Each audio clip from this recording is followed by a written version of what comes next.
Hi, and welcome to Painting an Acrylic Wolf with me, Peaches. This will be the wolf we're painting today. Every painting starts with the drawing, and here I drew it out with the pencil. And then for you to be able to see it, I took a chalk pencil and started drawing it out. And initially I just took a white canvas board, painted it black. Then after it dried, I just went and did a drawing right on top of that. Now as I'm drawing, I'm not liking that my nose here seems to be a little too short. So that's a little too short there. So I'm gonna take this and sit it on my lap, finish the drawing. And once we're finished with the drawing, this is what we're going to start with. So initially I mixed a little bit of red and white, created a pinkish tone. I'm just gonna lay that on the center of the ears. Now I'm going to put that in kind of thin. In fact, I'm going to go back in, water down just a little bit with a little bit of water and push that around, blending it.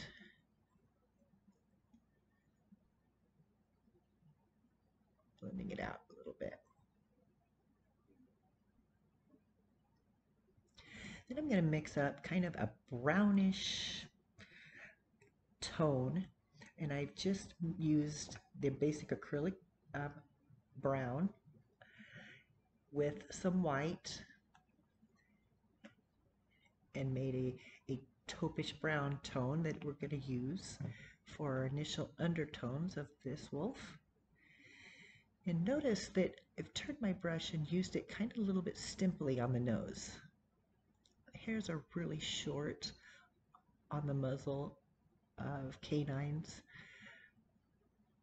so we're just going to stimple along. This will be the same technique we kind of use throughout the whole process. And then we're either going to pull up or pull down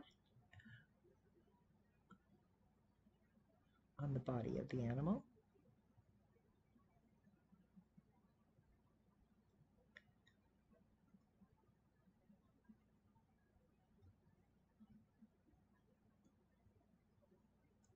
This initial underpainting gives us some different values in the different tones that we use, and it also helps to cover our pencil marks, or our drawing marks.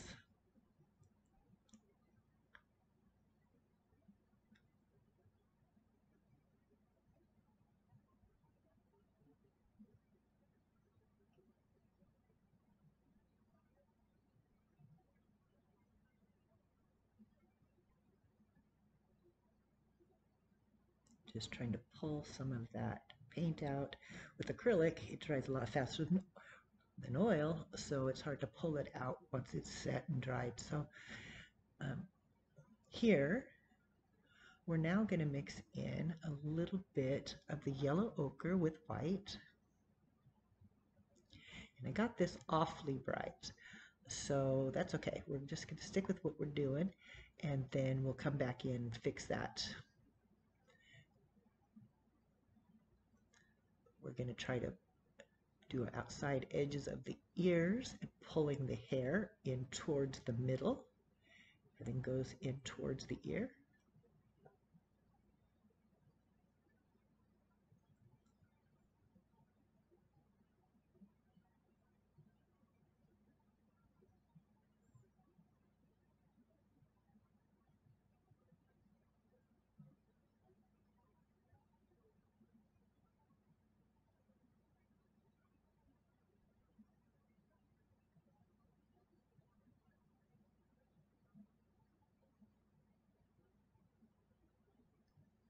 Now we're going to use that same, but water it down just a little bit so it flows on my fan brush. Now my fan brush is a pretty stiff bristled brush. It's not one of those really soft haired fan brushes. It's pretty stiff. So when I pick up the paint, I want it to be able to flow off a little bit like ink. So the paints that I use a mixture of heavy-bodied like golden acrylics and Deco Art or Anita's, all of those more craft type of paints. They're thinner, so you're going to get more transparency out of these paints. So it's going to take multiple layers. But the good thing about that is with the multiple layers of this particular technique, we're putting on, 4 to 6 layers anyway, it gives you the undertones of different values.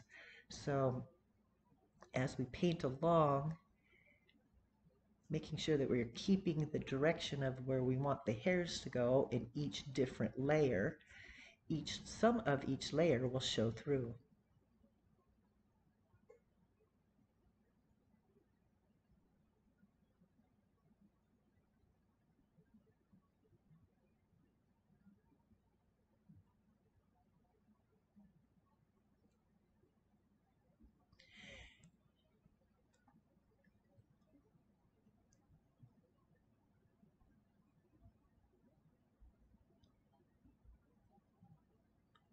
Now here, we're just going to go back in and fix that real bright. So I just picked up some brown, and I believe the brown I used was a Moroccan brown, or you can just a straight brown um, from any one of the departments that you already have. And then I'm going to take what's left on my brush. There's the Moroccan brown that I used. I'm going to take whatever's left, and I'm just going to kind of throw it out throughout some of the fur. And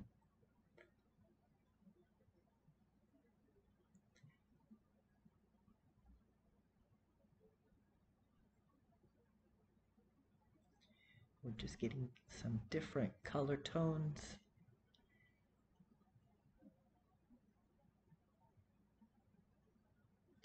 Here, I just took straight black, and it was the light-bodied acrylic, just the craft paint, and straight-bodied white, and mixed them together to create a gray tone.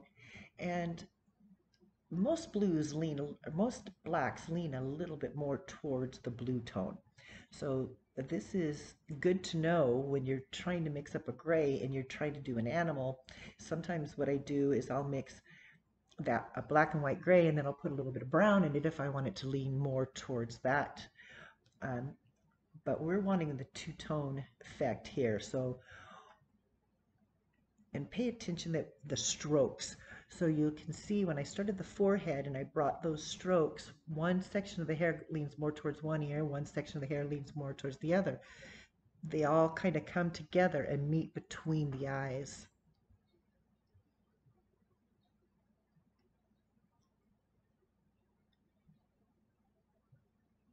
And we're just filling in down around the lower portion of the muzzle and around the chin.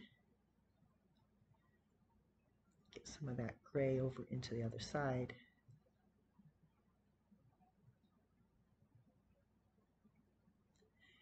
There'll be times, most of the time, it seems like I use my brush at an angle and with a pull down stroke. Here, I've lost that dark tone between the back of the ears. That's going to give us a separation with the ears. So I'm going to lay in some brown on both ears.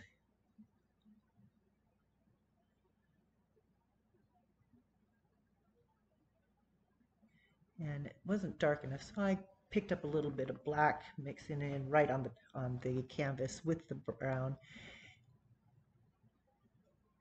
And then we're going to start in on the white. And along the cheeks, they go downward from the eye. So whether you have to pull up or pull down.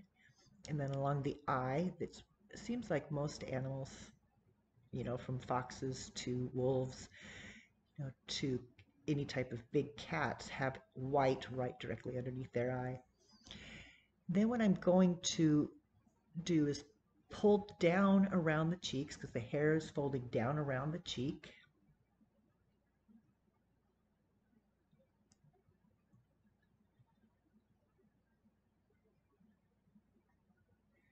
And then slight little dabs on the muzzle. little pulls, a little brighter run on that side of the eye.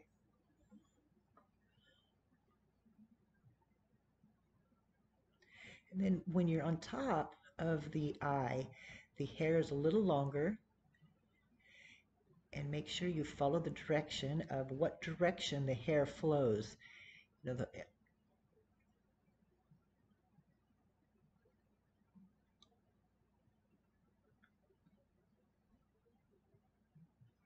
so it'll be shorter strokes going into longer strokes, shorter at the muzzle, almost a dapple. When it gets up around the eye, top of the forehead and stuff, they're longer strokes. And you notice how you can do almost single strokes with just the corner of the fan brush.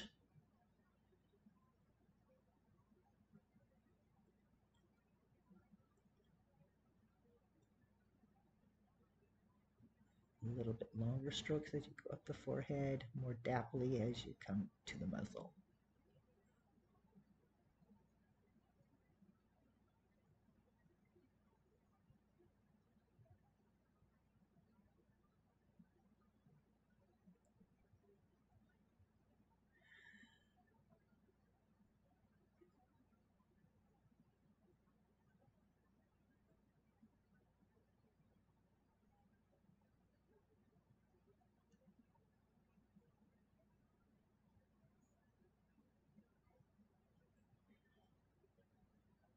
Now here I'm going to start longer strokes down in the body. Turn my brush sideways. My paint's very fluid on my brush. Notice I've also got a hold of my canvas because I like more of that pull down and side stroke, and depending on whether you're left-handed or right-handed, don't be afraid to turn your canvas. So here I can turn my canvas to be able to get the directional of the stroke of the hair. The directions the hair are flowing without having to push up.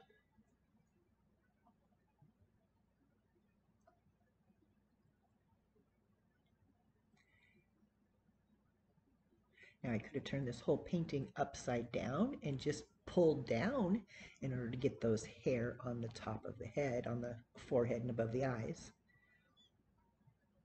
But since they're pretty short strokes,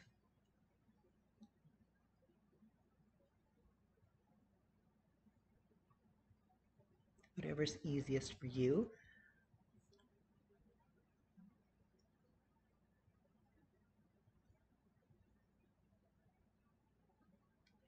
I'm going to go back in now and get that brightness that we need in those ears, that hair in the ear.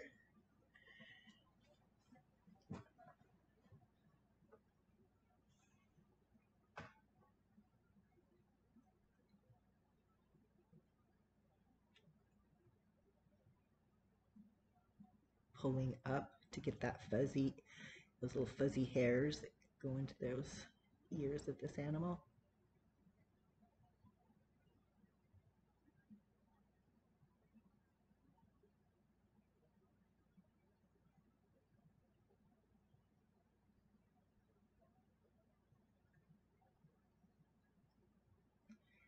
And of course, the same on the other ear.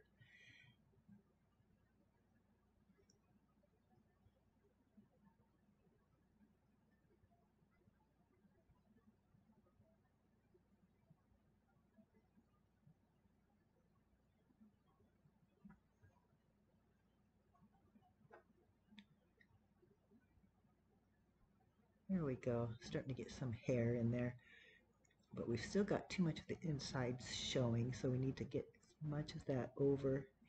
And this will dry. It looks awfully heavy right now, but that paint, when you thin it down, is pretty translucent, so you'll see that some of those strokes will look like hairs, but the more transparent hairs.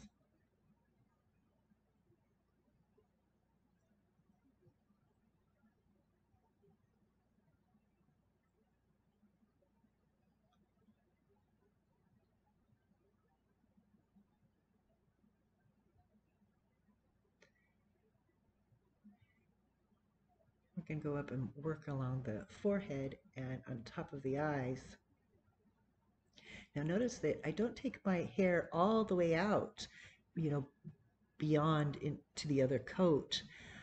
I'm literally staying where the rounded top of the eye would be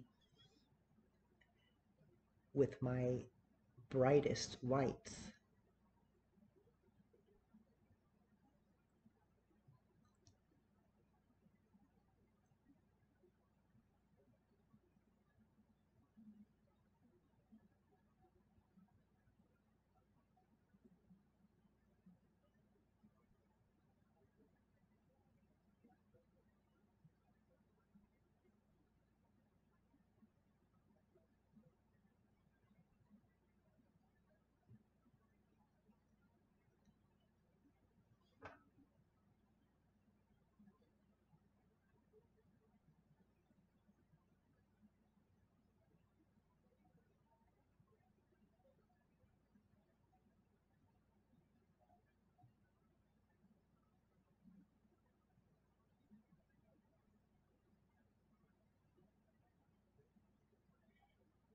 Love working with fan brushes.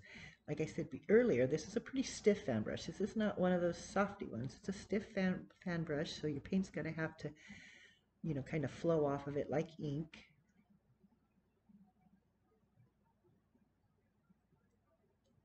Now, once we've given a little bit of time for this to set and dry, we're going to go in and we're just going to put the eyes in. And for this, I believe I used just an orange pigment. I think this one was called Pumpkin. And you can use your heavier body acrylics or you can use your lighter acrylics. I use the thinner acrylic. So when this dries, it's going to dry a lot darker because of the black undertone. But we'll get that painted in and then let that dry. Meanwhile, I've now switched from using a fan brush to just an old brush that's really been well used. And I'm just going to stipple around the muzzle.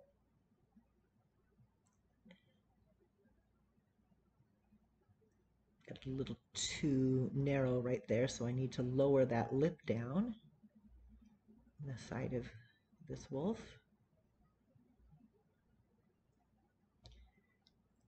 My fan brush was a little too big to get under the nose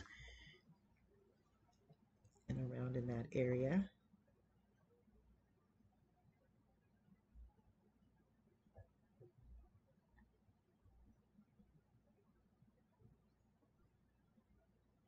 Get that lip down a little bit further. There we go. That's better. Okay, then I'm just going to use a liner brush and need to get this chin, this lower chin down a little further. And with the liner brush, we're just going to come across the bottom of the chin. And then up the other side. And because we're using such a fluid paint, this will dull down, so don't forget that it will dull down. So I need to be able to have a little separation here between my dark shadow, where we're not putting hardly any paint in, and the nose. So just putting in a little bit of strokes up the side around that nose.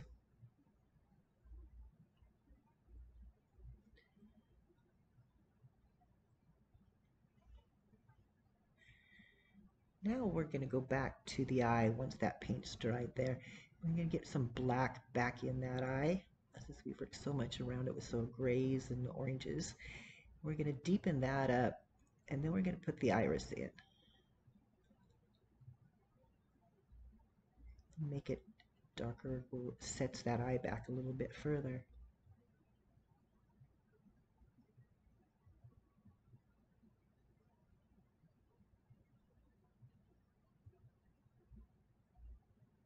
I'm going to get that iris over on the other side.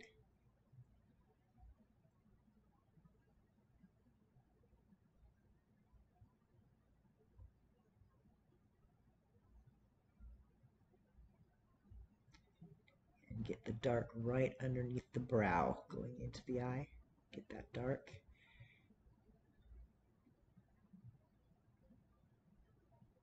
Now I'm just picking up straight black. Now I can use my combination of blue and black and make a black, which would probably take it down a little deeper, or just your straight black right out of the bottle.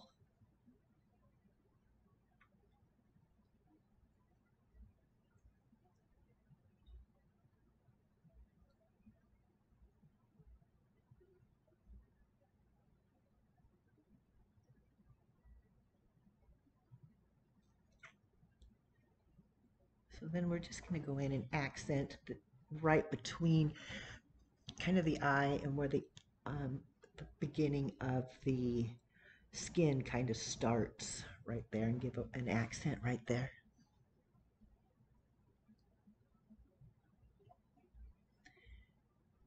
We're going to go ahead and let that dry and then go in with our final white coat on the fur. I picked up quite a bit of paint on that first stroke, but we've got a lot of white that we're putting in on top of this.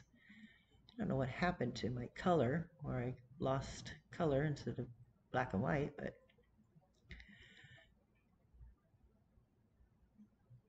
so this is our final coat of white. Once again, just a little bit of the stimpling around the snout.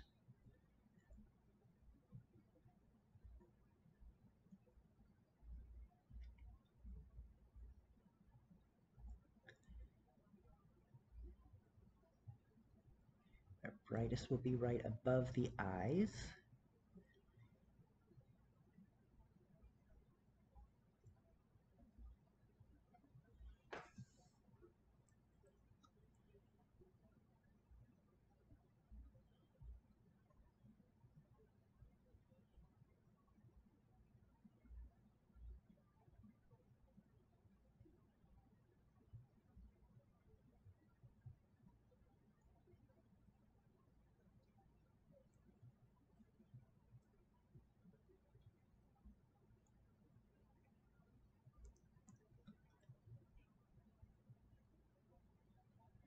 And we'll just finish it up with some highlights on his back.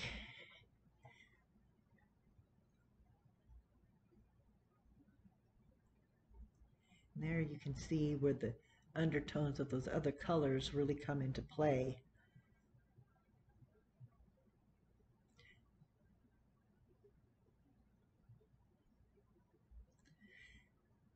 And now we're going to move over to the nose. Now, I made a different tonal black. I mixed blue with my black to get a deeper, dark blue. You could do this with purple also. It works really, really well.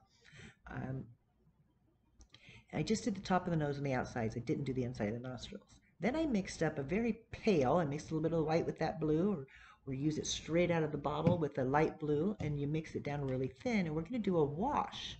And this wash just goes in some of the dark shadowed tone areas. It just adds a little bit different dimension.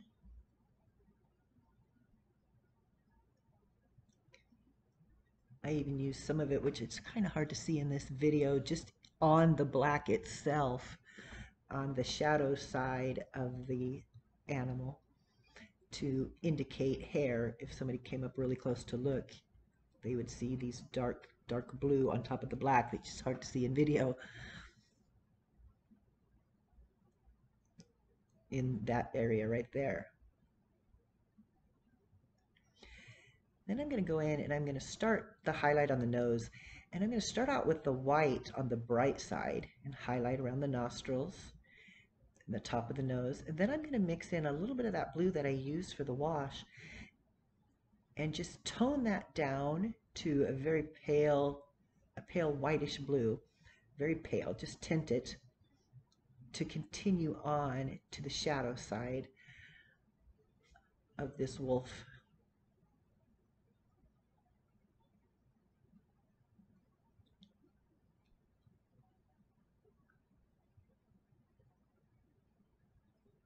And then add a little bit. I have just a little bit on that side where it turns around, right there. Then we're going to go back to the eyes. And when we go back to the eyes, I'm going to put just another coat of the pumpkin orange that I had actually initially put on. And you see how dark it got. So then by putting another coat of that, it brightens it up a little bit. But I didn't go all the way around. On this eye, I will. I'll go all the way around the iris. On the other eye, I stopped. I only did 2/3, and I left the section where the eyebrow would shadow. I left that 1/3 of that darker.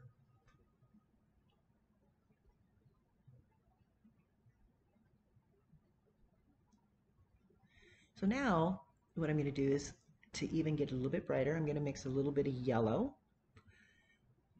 with my pumpkin spice, and I'm going to go back in while my paint is still wet in all of this, and I'm going to blend that in to brighten those eyes up even more. But do notice that I'm staying on the low side. I'm staying on where the light would hit. I'm not up under the brow. And the last thing we're going to do is add a little bit of white and get the highlight in the corner of the eye. I hope you enjoyed this. I hope you try one of your own. Happy painting.